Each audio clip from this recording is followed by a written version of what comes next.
보형물들이 계속적으로 발전은 하고 있지만 그럼에도 불구하고 보형물은 보형물입니다. 생체 물질이 아닌 합성 물질이다 보니까 살아있는 생체 조직 안에 들어봤었을 때 이물 반응이 생길 수밖에 없습니다. 하이브리드 가슴 성형의 진보를 통해서 바이볼을 새롭게 만들었는데, 일산이나 판교 같은데 예전에 신도시를 건설할 적에 미리 하는 게 뭡니까? 도로를 먼저 깔죠. 미리 혈관이나 이런 것들이 잘 자라 들어가게끔 하고 세포들이 활성화돼서 잘 그 안에 자라 들어가게끔 합니다. 말랐지만 있는 듯 없는 듯 단아하고 세련된 스타일의 어떤 느낌을 추구하는 그러한 여성분들이 바이볼 시술들을 굉장히 많이 해주시고 계십니다.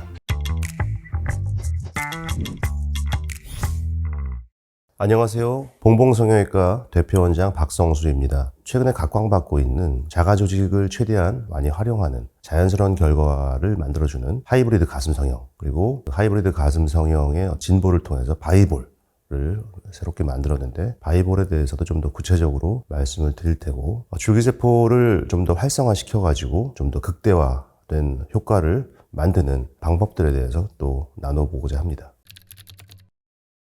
하이브리드 가슴 성형이 뭐냐? 2009년도에 하이브리드 가슴 성형이라고 하는 말을 만들고 수술 방식에 접목을 시키게 됐어요.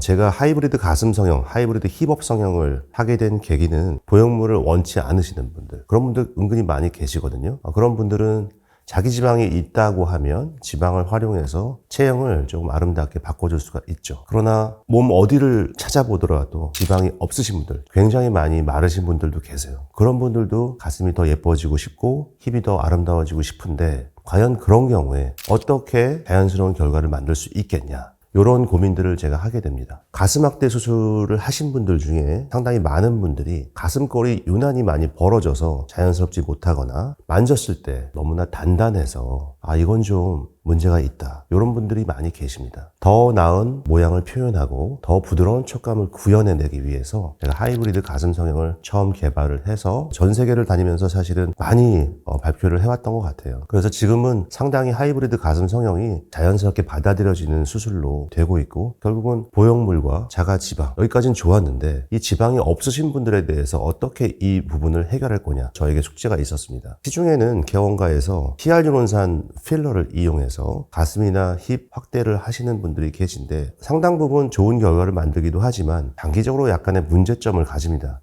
히알루론산이라고 하는 성분은 우리 몸을 이루고 있는 성분 중에 하나입니다. 그렇기는 하지만 우리 피부와 연부 조직을 이루는 성분들을 쭉 나열해 보면 그 중에 상당 부분이 콜라겐이고, 그 중에 하나가 하이알루로닉 애시드, 히알루론산입니다. 대개 피부에서는 1% 정도의 함량만 가지고 있는데, 히알루론산을 대량으로 넣었을 때 초기에는 모양이 이뻐요. 그런데 몇 년이 지나면서 주입을 했던 그 부위에 간혹 염증을 유발시키는 사례들이 있고, 염증으로 인해서 주변에 있는 섬유 조직들이 녹아내립니다. 그렇게 되면 주입한 히알루론산이 그 자리에 그대로 머물지를 못하고 주변으로 이동해지는 현상들이 생기게 되는데, 그러다 보면 피부에 염증, 피부에 누공도 생기게 되고, 그거를 이제 제거하는 과정에서 체형의 어떠한 변형 증상들을 나타내게 되거든요. 따라서 어떠한 시술이 잠재적인 위험 요소나 합병증을 만들 수 있다 그러면 우리는 의사로서 그런 것들을 최대한 줄이는 방안으로 시술이나 수술을 진행하는 것이 맞다라고 저는 생각하거든요. 그래서 제가 창안한 것이 바이볼입니다.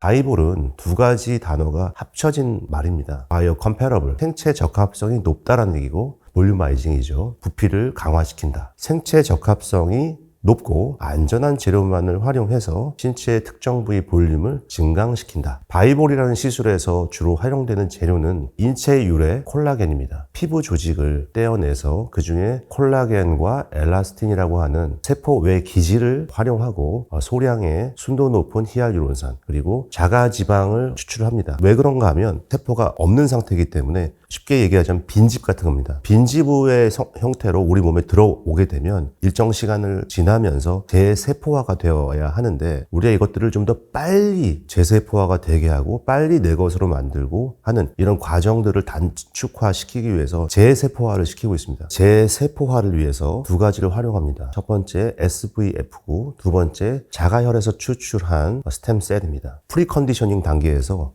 내 세포를 다시 넣어서 재세포화를 한 상태에서 주입이 이루어졌을 때는 자가화되는 기간이 짧아집니다. 그렇게 했었을 때 좀 더 나은 결과를 우리가 얻을 수 있죠. 엉덩이, 특히 힙 딥이라고 하죠. 대퇴골의 바깥쪽 이 온폭하게 들어간 부위를 안정적으로 확대시키는데 굉장히 좋은 치료 시술 방법으로 활용이 되어지고 있고, 실제로 지금은 앞볼, 관자놀이, 팔자주름, 대표적으로 에이징 프로세스에서 가장 많이 겪게 되는 주름 부위를 안정적으로 변화시키고 젊어 보이는 모습으로 만들어주는데 굉장히 좋은 재료로 사용이 되고 있습니다. 바이볼을 통해서 우리가 가슴하고 엉덩이를 안전하게 키울 수가 있게 됐다는 것을 말씀을 드렸는데, 그럼 한 번에 얼마나 키울 수 있느냐, 그리고 왜 이런 시술들을 여성들이 원하는지 제가 한번 생각을 해봤습니다. 특정 보형물이 처음에 나왔다가 굉장히 시장에서 인기를 얻고 새로운 보형물이 좀 더 진보돼서 나오면 또 그 보형물이 시장에 좋은 반응을 얻고, 보형물들이 계속적으로 발전은 하고 있지만 그럼에도 불구하고 보형물은 보형물입니다. 생체 물질이 아닌 합성 물질이다 보니까 살아있는 생체 조직 안에 들어왔었을 때 이물 반응이 생길 수밖에 없습니다. 그리고 우리 연부 조직은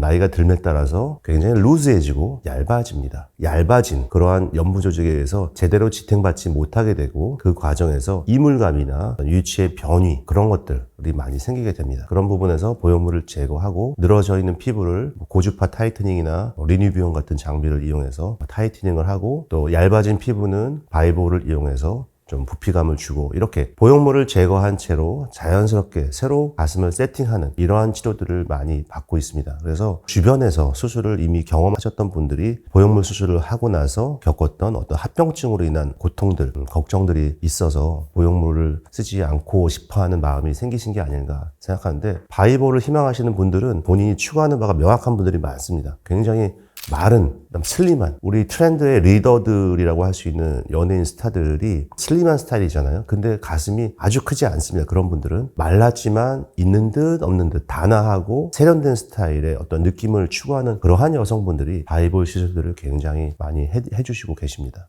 제가 하이브리드 가슴 성형과 체형 성형에 대해서 말씀을 드렸고, 그것의 연장선에서 좀 더 나은 결과를 만들기 위한 바이볼 시술에 대해서도 말씀을 드렸습니다. 어떻게 보면은 생체에, 살아있는 몸에 재생되는 어떤 프로세스에 따라서 결과가 상당히 달라질 수 있습니다. 그게 무슨 말이냐면, 죽어있는 재료인 것 같지만 다시 살려내는, 소생시켜야 되는 재료이기 때문에 잠자고 있는 세포들을 깨워서 너 빨리 일해, 재생을 시작해야지, 이런 메시지를 보내는 그러한 치료를 수술 받으시기 전과 후에 하게 됩니다. 바이볼을 하기 위해서 무세포 동종 진피와 히알루론산과 내 몸에서 추출한 지방누래 줄기세포와 혈액줄기세포를 다 섞었어요. 혼합을 해서 재세포화를 시킨 이 재료를 다시 우리 피부 밑에 모양을 잡아가면서 이제 주입을 잘 했겠죠? 그러면 일정 시간이 지나면서 재세포화, 재혈관화 과정을 통해 가지고 내조직화됩니다. 그러면 이때 가장 중요한 게 뭐냐? 세포들이 주고받는 어떤 시그널의 원활한 교환, 이게 굉장히 중요합니다.